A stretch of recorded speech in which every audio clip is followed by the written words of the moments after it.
මොකද රටක හොඳම ආයෝජනය තමයි අධ්‍යාපනයේ ගුණාත්මක භාවය වැඩි කරන එක. ඉතින් අධ්‍යාපනයේ ගුණාත්මක භාවය වැඩි වුණාම දරුවෝ වෙනස් විදියකට හිතනවා, රාමුවකට කොටු නොවි, සීමා නොවි. ඉතින් අපිට ඕන අන්නේ ඒ දේ හිතන්න. දරුවා නිදහසේ මේක විනෝදයෙන් මේ ගාන හදන්න. අමාරු ගණිතය අමාරුයි කියලා හිතපු කාලයක් ඇති.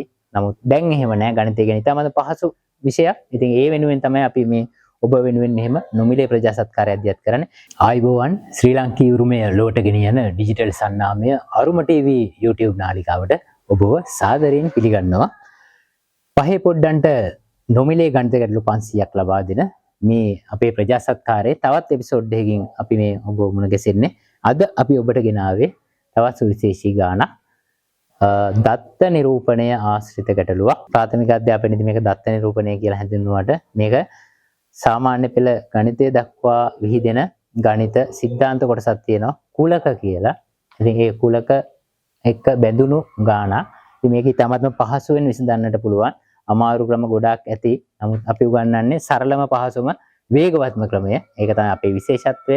ඔබට ඕනෑම ගණිත ගැටලුවක් තත්පර 30න් විසඳන්න අපි ඔබ හුරු කරන්නටයි මේ අපේ වෑයම. මොකද රටක හොඳම ආයෝජනය තමයි අධ්‍යාපනයේ ගුණාත්මක භාවය වැඩි කරන එක. ඉතින් අධ්‍යාපනයේ ගුණාත්මක භාවය වැඩි වුණාම දරුවෝ වෙනස් විදියකට හිතනවා, රාමුවකට කොටු නොවි, සීමා නොවි. ඉතින් අපිට ඕන අන්නේ ඒ දේ හිතන්න. දරුවා නිදහසේ මේක විනෝදයෙන් මේ ගාන හදන්න. අමාරු ගණිතය අමාරුයි කියලා හිතපු කාලයක් ඇති.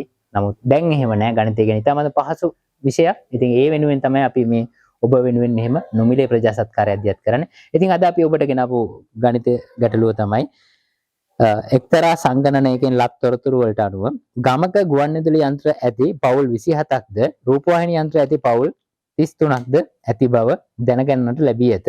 ගමේ සිටින මුළු පවුල් ගණන 50ක් නම් ඉහත වර්ග දෙකම, ඒ කියන්නේ ගුවන්විදුලි යන්ත්‍ර සහ රූපවාහිනී යන්ත්‍ර දෙකම ඇති පවුල් ගණන කීයද කියලා තමයි අපි අද ඔබට ගෙනෙන ගැටලුව. ඉතින් අපි මේක හදන්නේ මෙහෙමයි. අපි ඉස්සෙල්ලාම මේ කතාව රූප සටහනකට ගේනවා. මම මෙන්න මෙහෙම වෘත්ත දෙකක් අඳිනවා. මේ තියෙන්නේ ගුවන්විදුලි යන්ත්‍ර. ගුවන්විදුලි යන්ත්‍ර. මොනවාද පුතේ ගුවන්විදුලි යන්ත්‍ර කියන්නේ?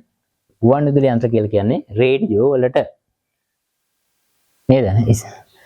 ඊට පස්සේ රූපවාහිනී යන්ත්‍රයක් තියෙනවා. අන්න ඒක මම මෙහෙම මේතන කැපිලා යන්න, ඡේදනය වෙලා යන්න අදිනවා රූපවාහිනී යන්ත්‍ර.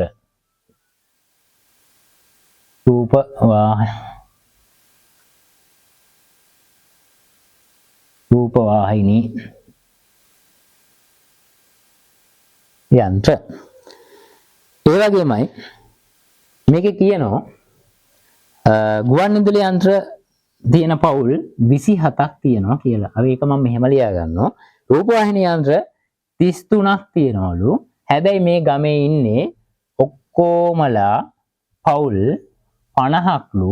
ඒක නිසා මම මුළු ගමම නිරූපණය වෙන්න මම මෙන්න මෙහෙම ඍජු කෝණාශ්‍රයක් අඳිනවා. ඒක 50යි කියලා. හරිද? දැන් ඔන්න ඔහමයි කතාව. ඕක තමයි රූප සරහන.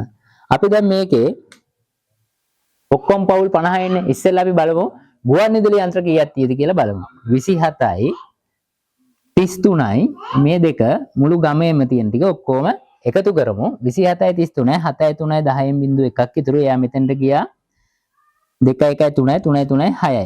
පවුල් 60ක් එනවනේ. ඒ වුණාට ගමේම තියෙන්නේ පවුල් 50යි. ගමේම තියෙන පවුල් 50යි ඉන්නේ. දැන් මෙතන නමුත් පවුල් 60ක් ඇවිල්ලා තියෙනවා. ඒක නිසා මේ 60න් ගමේ තියෙන පවුල් 50 අඩු කරනවා. එතකොට අපිට එනවා 10ක්. 10ක් එනවා. ඒ 10ට තමයි මේ වර්ග දෙකම තියෙන්නේ. ගුවන්විදුලි යන්ත්‍රයි රූපවාහිනී යන්ත්‍රයි දෙකම තියෙන්නේ 10ට. මෙන්න මේ දෙකම කැපිලා තියෙන තැනට අපි ඒ 10 ලියමු. ඕක තමයි අපේ ප්‍රශ්නෙට උත්තරේ. මම තවදුරටත් මේක කියලා දෙන්නම් මේ ගානේ. දැන් ගුවන්විදුලි යන්ත්‍ර ඔක්කොම තියෙන 27යිනේ. 27න් 10කට රූපවාහිනියක් තියෙනවා.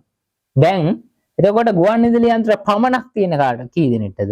පමණක් ගුවන්විදුලි යන්ත්‍ර පමණක්.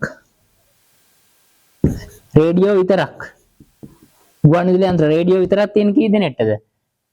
ගුවන්විදුලි යන්ත්‍ර ඔක්කොම 27ක් තියෙනවා. 27න් 10 දෙනෙක්ට ටීවීත් තියෙනවා. එතකොට පමණක් තියෙන එක හොයන්න 27න් 10ක් අඩු කරාම එනවා අපිට 17ක්. ඒ කියන්නේ රේඩියෝ පමණක් තියෙන පිරිස. රූපවාහිනී යන්ත්‍ර අපි 17 මෙතනින් ලියනවා.